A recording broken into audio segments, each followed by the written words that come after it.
La majorité présidentielle vulgarise les actions du chef de l'État dans la zone sud du pays. Les jeunes camarades de Macky Sall ont saisi l'opportunité pour expliquer aux populations de Ziguinchor les nombreuses actions réalisées par le chef de l'État dans la zone pour justifier le besoin de son maintien à la tête du Sénégal.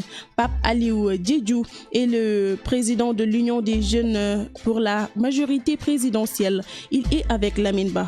Permettez-moi de remercier les populations qui sont sorties massivement répondre à notre appel hier au quartier de Tilène.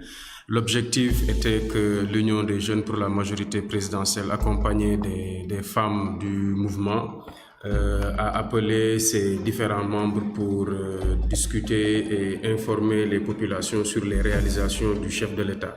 Des réalisations qui, à l'évidence, confortent la thèse que le chef de l'État est dans une perspective pour faire du Sénégal un pays émergent, solidaire, dans un état de droit. C'est pourquoi hier, les populations venues massivement ont trouvé véritablement une occasion parfaite pour que, dès le retour chez elles, de vulgariser tout ce qu'elles ont entendu hier à l'occasion de cette activité.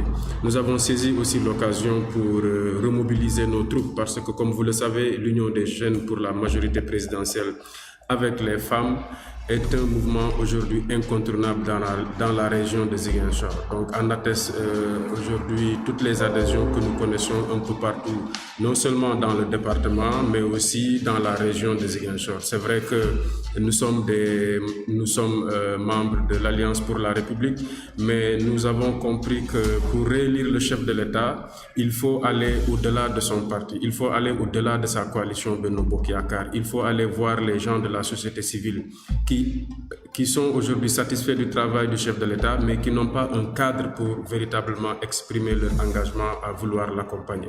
Mais aussi aller voir les gens qui sont indécis, leur faire comprendre la bonne information, parce que, comme vous le savez, l'opposition est aujourd'hui sur un terrain de la désinformation et de l'intoxication. Elle cherche à ensevelir les nombreuses réalisations du chef de l'État. C'est ça qui a été effectivement l'objectif de notre rencontre aujourd'hui. Vous pensez que Macky Sall va rester à la tête du Sénégal pendant les prochains ans? Absolument, ce n'est pas nous-mêmes qui le disons, c'est les populations qui observent effectivement les réalisations du chef de l'État. Vous savez, il vaut mieux s'inscrire dans la continuité parce que le candidat Macky Sall, c'est le candidat de la stabilité, c'est le candidat de la paix en Casamance, c'est le candidat du désenclavement en Casamance, c'est le candidat de l'électrification des villages qui ont été laissés en rade pendant plusieurs années.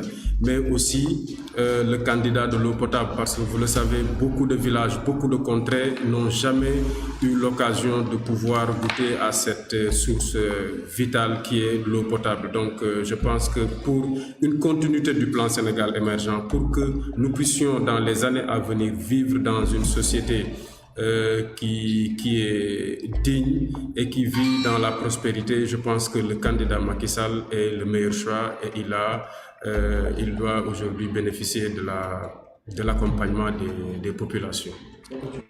Pourquoi j'ai choisi de soutenir le candidat Macky Sall, le maire de Sindian, par ailleurs président du mouvement ANDS Bourabé, qui, pour expliquer les raisons qui motivent ce choix, parle du début de prise en charge des préoccupations de la zone dite le Fogny.